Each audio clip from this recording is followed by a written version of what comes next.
r/ask Reddit. What is trendy right now that will be embarrassing in 5 years time? Thick, heavily penciled in eyebrows. It must be 5 years into the future already based on Reddit comments on the issue. LOL, I can only hope so. I just think they look ridiculous. The pencil thin ones were just as bad though. Trendy hairstyles are almost always cringy after a few years. I for one think that bleached tips will make a rousing comeback. Hi Guy Fieri, how do I get to Flabbertown? I saw the guy in the street the other day wearing an XXL flannel shirt with XXS flannel leggings, so hopefully that seems rather comfy and fluffy. It should be at Onishi. r/street were we out here. Movies and TV shows with really dark lighting and actors speaking really quietly, e.g. Luke Cage, Ozark, Bloodline. It's trendy right now because it's gritty and serious. But seriously, I can't see or hear a damn thing on these shows. Characters just sit around in dark rooms whispering to each other. Basically the only reason I use the captions on Netflix, and to make sure I can still follow the dialogues through the crunching of my chips. I really wish shows stopped doing that, especially if you're watching a show on regular cable then right after the scene a commercial comes on blaringly loud. It scares the bejesus out of me. Microtransactions from major gaming companies. JK, they will never stop, comma. Here is interesting but sad comment about MTX. TLDR. Unless people stop purchasing entire games outright, and not just resorting to ignoring MTX after buying the game, the small fraction of players who buy into these systems will always dictate that games revolve around a system of MTX. The only way for us to counteract the huge incentives these companies make by including MTX is by making them lose out on far larger amounts by having masses of people refusing to pay the initial $60 for the game in the first place. If not, we've got a dreadful future to look forward to in the gaming community. TL. Doctor, bully your rich friends who pay off transactions. That one dude had a good point, into not buying the game. Dabbing. It's lame now, but it's still trendy to too many. I always thought people were doing it ironically. People do it when they dance? Pretty sure it's ironic. I'm gonna have to say the really weird dank memes. I love them, but I could see them being cringy in a while. Every dank meme today is cringy the next day. Next hour. You know how adverts keep spamming emoji and hashtags on their adverts to be down with the kids? That is going to be seen in the same way as sunglasses and backward baseball caps are today. r/follow kids. Edgy, overstyled cars, looking right at you. Toyota. Seriously, why does every new car nowadays have angry headlights? Angry headlights. LOL, you just perfectly explained the way new cars look these days. That's literally the reason why they look like that. Headlights already look like eyes, and they're trying to make them look angry or happy based on what kind of car it is. YouTube. The most entertaining online content creators are on the platform, which has a user base of hundreds of millions of people, but it is moving closer to the network TV model. Recent-ish monetization and content rules have begun molding creators' content for their financial gain at the expense of their style originality. Videos intended for adult audiences must often be sensitive about light-hearted NSFW content, mild swearing, light sexual jokes, etc., or be demonetized. Many creators stretch their content thin to reach 10 minutes, so they can increase their ad revenue. YouTube Red has set the precedent for YouTube as a paid service, something that goes against the core virtues of the service for many people. Some YT Red shows are even network sponsored because their audience is so large that significant money can be generated from viewers. YouTube TV now offers your favorite channels without the cable subscription. Great, right? It may be an economically sensible buy for you the consumer, but it puts YouTube's foot in the door to making a poor free user experience and converting to an entirely paid platform. Creators like CR1T Carl, C-Show, C-Nanas, Optimum Tech, Rags, Chubby Moo, Hardware Unboxed, and many more make self-driven, genuine, entertaining content. The number of said creators and their content quality will decrease when YouTube morphs into essentially a TV network ISP hybrid. YouTube has seen its heyday, and I believe it will only deteriorate now from the robust content platform that it claims to be. That's a shame. YouTube is my go-to for learning new crafts techniques. I imagine those videos will stay and continue coming, because they have educational purpose and don't have any vulgarity. My issue is that in the beginning of YouTube we could go watch any music video or any interview or any stupid comedy video, and not worry about censoring. Now copyrights and monetization have sucked the fun out of it. I mean, I still love YouTube, but it being bought out by Google might have given it a slow death. I'm going purely on a hunch here, but I think rose gold is going to look dated and tacky as duck in a few years' time.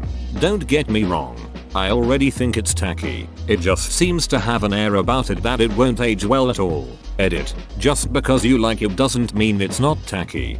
The Stranger Things of the 2010s will be covered in rose gold aesthetic, with ukulele clapping OHHOHHs in the background.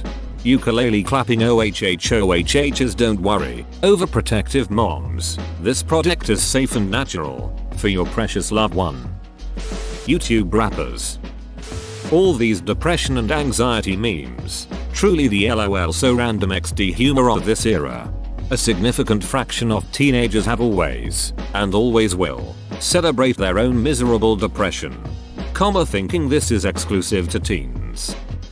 Using makeup to get your lips to look fuller and looking like a dog that just ate a bee. It looks like a child wasn't taught to color inside the lines when they do an outline on their skin to make their lips look bigger. Heavy contouring for everyday makeup. I don't do heavy contour for everyday, but I do enjoy sometimes stepping up my everyday makeup a notch for fun.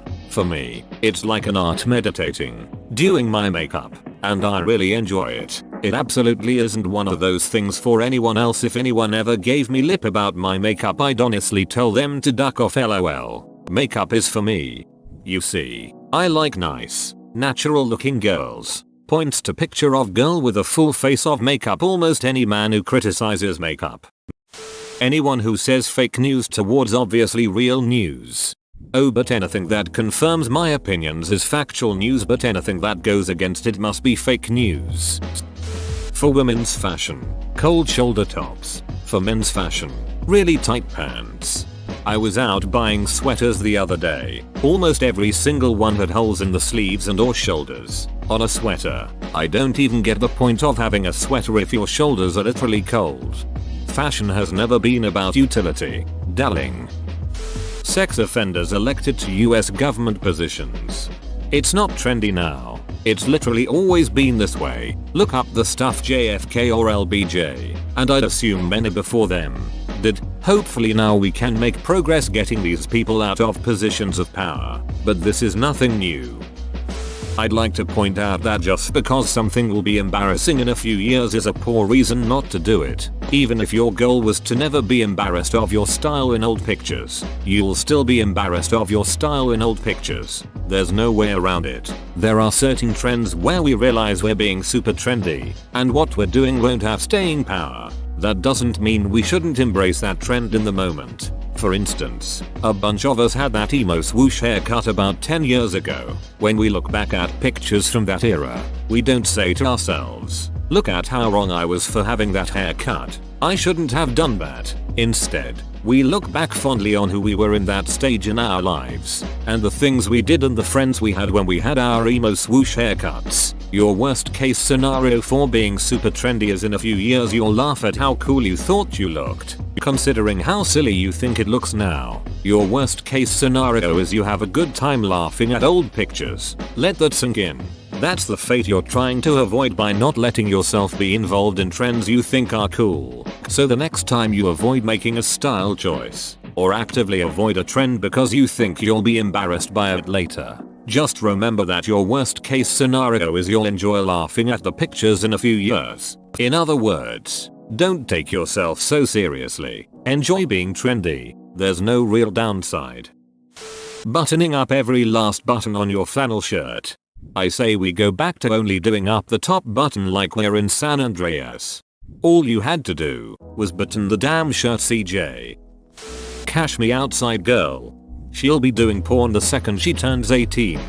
If I were running things for her, I would have her start training in an MMA gym and start taking fights against soccer moms with no training while she gains experience. Then after a few years when she's half decent, start building a promotion around her. She already did the hard part, making people care about seeing her get her ass beat. Making people want to see you get an ass whooping is what made fighters like Cassius Clay, Muhammad Ali, Mayweather, Tito Ortiz, and Chael Sonnen some of the most popular and well-paid fighters of all time.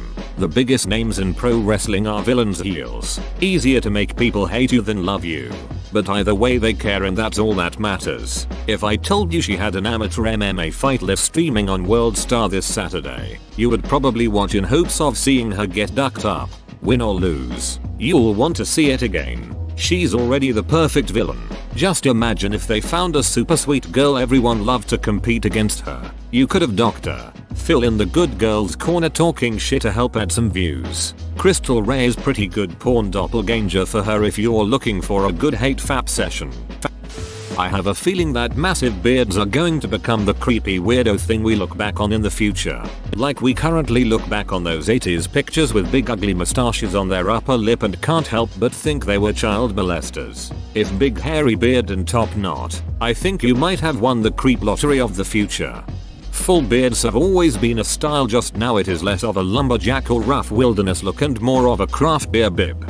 I've had a beard for 10 years and the amount of people in the last couple of years who have said you only grow that to be trendy, or will you shave it off when the celebrities do? No, I've known you for years and I've always had a beard because I'm bald, and without the beard I look like a big baby. You know this. I had this in your wedding photos from 10 years ago. Mandala tattoos are going to be the dolphin barbed wire tattoos of the 2010s. Good thing I just have these tattoos of the monster logo and this Dia de los Muertos skull.